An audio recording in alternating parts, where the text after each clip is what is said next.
হেই Alex, কি অবস্থা? এই তো বল।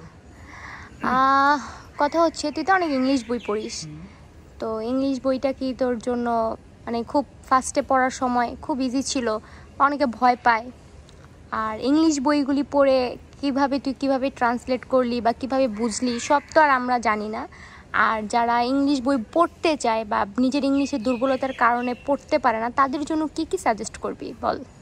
আচ্ছা, প্রথমত হচ্ছে আমি এই প্রশ্নটা আমি যখন মাঝে মাঝে স্টোরি দেই, ইংলিশ বই পড়ি এবং পড়ার পরে স্টোরি দেই বা হচ্ছে পিকচার আপলোড দিই, তখন আমাকে মানুষ প্রশ্ন করে যে এই যে ইংলিশ বই পড়ো, এটা কীভাবে শুরু করছো, বা আমি তো ইংলিশ পারি না, আমি কীভাবে পড়বো, আমার ভয় লাগে, মানে এই টাইপের। এবং ইউটিউবে আমি হচ্ছে বেশ কিছুদিন এই টাইপের কমেন্ট হচ্ছে আমি পেলাম। তো আমি হচ্ছে বলবো, আমি আমার ব্যাপারটা আমি বলি। প্রথমে আমি বাংলা উপন্যাস পড়তাম এবং বাংলা বই এখন আমি পড়ছি এবং ভবিষ্যতে বাংলা উপন্যাস পড়বো। কিন্তু হচ্ছে আমি ইংলিশ বই পড়া শুরু করেছি এবং এটা 2-3 বছর ধরেই শুরু করেছি। তো প্রথম দিকে আমার যে প্রবলেমগুলো ফেস করতাম সেটা হচ্ছে, প্রথমে যখন ইংলিশ বই পড়তাম না, আমি বুঝতাম না কিছুই। মানে শুরু করতাম ঠিক আছে, শেষে গিয়ে কিছুই বুঝতাম না, বা প্রথমে বুঝতাম শেষে গিয়ে বুঝতাম না। তো প্রথম আমি হচ্ছে প্রচুর পরিমাণ ট্রান্সলেট করতাম। তো এই ব্যাপারটা একদম আপনারা করবেন না। সেটা হচ্ছে পড়তে বসে ঘন ঘন যদি আপনি ট্রান্সলেট করেন, তখন আপনার পড়ার আগ্রহ নষ্ট হয়ে যায়। এবং এই কাজটা আমি প্রথমে করতাম, এবং এরপরে করার পরে আমি যখন হচ্ছে বিষয়টা নিয়ে হচ্ছে একদম পুরো মানে ডিসঅ্যাপয়েন্টেড হয়ে গেছি, না আমি পারতেছি না পড়তে, তখন আমি কী করলাম, আমি জাস্ট স্কিপ করলাম, আর পড়বই নেই ইংলিশ বই। এরপর আমি আবার হচ্ছে 3 মাস পর আমি আবার শুরু করলাম এবং আবার পড়া শুরু করলাম, এবং তখন আমি ট্রান্সলেট করতাম না, আমি জাস্ট লাগাতার পড়তাম।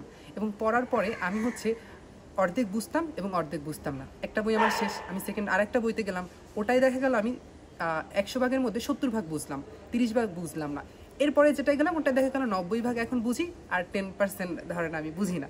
তো প্রথম ব্যাপারটা হচ্ছে আপনাকে পড়তে হবে ইংলিশ বই। মানে ইংলিশ ভয় পাই এরকম ব্যাপারটা না, ইংলিশটা ইজি, একদমই ইজি। জাস্ট হচ্ছে কি আপনাকে পড়তে হবে এবং লাগাতার পড়তে হবে, একটা সময় গিয়ে আপনি বুঝবেন। এবং সব মিনিং হচ্ছে আপনার জানতে হবে, ব্যাপারটা এমন না। একটা লাইন আপনাকে হচ্ছে যে মানে পুরো একটা লাইন পড়ার পরে আপনি একটা যদি হচ্ছে ওয়ার্ডের হচ্ছে মিনিং না জানেন, কোনো সমস্যা না, আপনি পুরো লাইনটা পড়ার পর আপনি মানেটা এমনিতেই বুঝে যাবেন। আর এরপরে প্রথম আপনার মাথার মধ্যে ট্রান্সলেট ঘুরতে থাকবে, যে যেমন হচ্ছে ধরেন আমি একটা লাইন বলি, there is no future no past only the present. এই লাইনটা আপনার এখানে কোনো ভবিষ্যৎ নাই, এখানে কোনো হচ্ছে অতীত নাই, এখানে শুধু আছে বর্তমান। এই যে আপনি হচ্ছে প্রথম অবস্থায় কী করবেন, এটা ট্রান্সলেট করবেন। পরের স্টেপে গিয়ে আপনি ট্রান্সলেট করবেন না, আপনি জাস্ট এটা হচ্ছে পড়বেন এবং পরের লাইনে যাবেন। তো এভাবেই আস্তে আস্তে আস্তে আস্তে আপনার ফলো আসবে, এবং তুইও হচ্ছে চাইলে লাগাতার ইংলিশ বই পড়তে পারিস, এবং হচ্ছে আস্তে আস্তে আস্তে আস্তে দেখবি ইজি হয়ে যাবে। আর যারা কিছু ওয়ার্ড নিয়ে হ্যারাসমেন্ট হয় বা ধর ডিসঅ্যাপয়েন্টেড থাকে, যে তাদের জন্য ওয়ার্ড বেসিসটা কি বলবি?